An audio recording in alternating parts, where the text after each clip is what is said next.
Good morning, Hoyas. I'm Landry Wolf. And I'm Sadie Lee. Welcome back to another episode of HoyaVision. I'm so happy that you're back on desk with me, Sadie. Me too, and I'm so happy that today's Valentine's Day. It feels like just yesterday the semester was ending. I agree, and look how cute the set is decorated. It definitely makes me get into the Valentine's Day spirit. Speaking of Valentine's Day, we have so many cute segments heading your way to stay on theme. Whether it's Valentine's Day blind ranking, seeing what's in store for a table for one this holiday, or checking out what teachers do with their families to celebrate, you're sure to be interested. And we'll have an important message coming to you from Joey about the importance of Black History Month. But up first, let's turn it over to Yasmina for a teacher spotlight.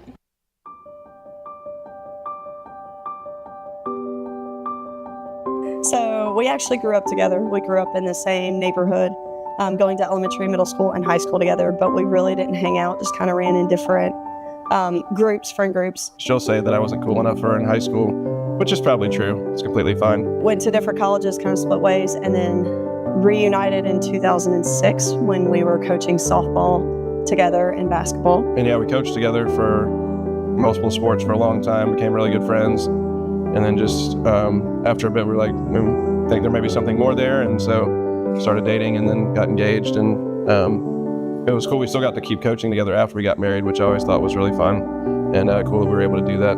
But our kids are a big part of our lives, and we've been able to bring them with us coaching into school and stuff like that. And so kind of just do life together. And, we enjoy going to their sporting events and the activities that they do. They enjoy coming to the stuff that we do, and then we're able to all share that together.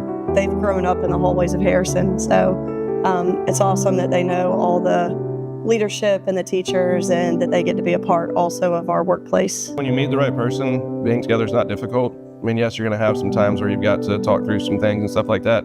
But when you really are with the right person, it's easy to do life with them. And even the small things you'll enjoy. Talking and communicating, being able to have those conversations, and it not being hard. Matthew Jones. Melissa Jones signing off. Their story is so adorable, almost like something out of a movie. Yeah, I hope to be like them one day. And their spotlight is perfectly in time for today. And to carry on with the theme, let's check out what Harrison students blindly rank Valentine's Day candy. Hey Hoyas, it's Joey Martin.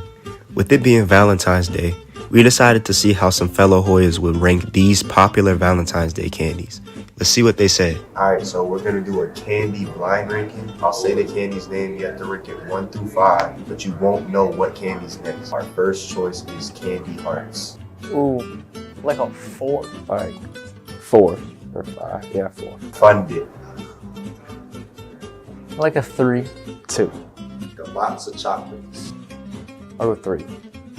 Ooh, 1. Reese's Hearts. Ooh, 2.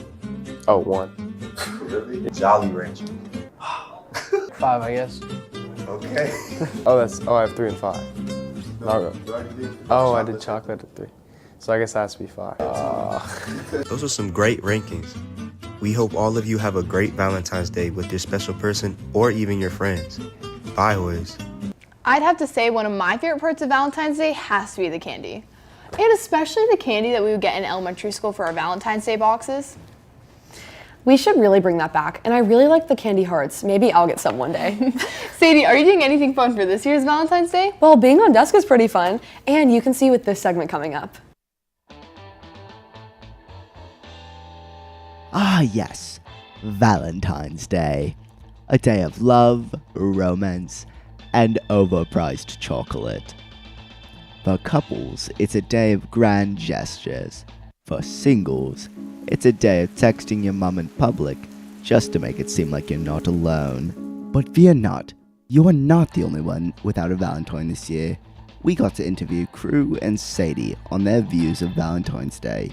Let's see what these two lonely students have to say.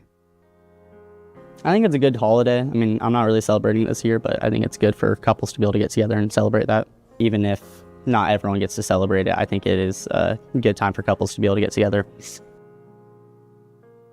I think Valentine's Day makes lonely people feel more lonely. It's stupid. Thank you both very much on your Valentine's Day single insight. Wow, Sadie, that was great to hear your thoughts on the big day. Yeah, and I'd say it again. I know there are some people out there that can agree with me. Oh, totally. Now let's turn it over to Miss Barnes for a quick message. Hey Hoyas, happy Friday. The counselors send out a grade level newsletter each month. Make sure you're checking the e-blast that goes out every Tuesday from Harrison for the latest news for your grade level class. Have a great day, Hoyas. I'm just so thankful that every week she makes a video in order to keep the students of Harrison informed. She's so thoughtful. It's almost becoming a tradition. Speaking of, Landry, do you and your family have any fun traditions? My parents normally get us chocolates, and I look forward to them every year, but I know I'm not the only one. Let's see what other family traditions Harrison staff have for Valentine's Day. Hey Hoyas, this is Landry Wolf. It's Valentine's Day, so that means that there's some fun traditions going on. Let's see what some of our staff have planned for the special day. My wife and I have one very low-key, relaxed tradition. Every single year we get Firehouse subs, we watch Tangled, and then we fall asleep to Midnight in Paris. So for my kids, they get almost like a little Easter basket. We have these Valentine's buckets. We just get them some candy and then usually like a small toy, like a Lego set, maybe some bath bombs. But usually we just fix dinner at home because the restaurant is crazy. A Valentine's Day tradition that we have is creating a Valentine's box, right? So when I was a kid, we didn't do this, but apparently it's a thing now. And my son Reed has for the last 3 years made a box. This year he made a Patrick Mahomes box. So he was really disappointed when he lost the Super Bowl, of course, but it was a cool box. Those are some fun traditions. I remember making Valentine's Day boxes every year. Entangled is my favorite movie. Once again, this is Landry Wolf. Have a happy Valentine's Day, Hoyas.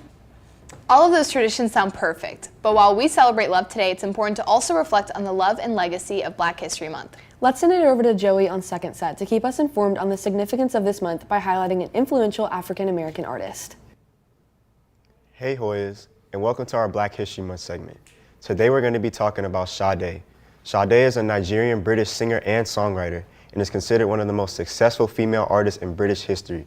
She was born on January 16, 1959 in Ibadan, Nigeria, but moved to England when she was just 4 years old. After completing high school, she went to St. Martin's School of Art, where she would study fashion design for 3 years. After this, she became a backup singer for the British band Pride and discovered her true talent. She began doing solo performances, and one famous song she performed was Smooth Operator, which attracted the attention of many record labels. This then led her to form her own band, which was named after herself, and they signed to Epic Records in 1984. After this, the group released their debut studio album, Diamond Life, on July 16, 1984. The album reached #2 on the UK Top Albums chart, sold over 1.2 million copies in the UK, and won the Brit Award for Best British Album in 1985. Being considered one of the most influential figures in British music, Sade has not only left her mark on Black history, but music history as a whole. Let's send it back to the desk.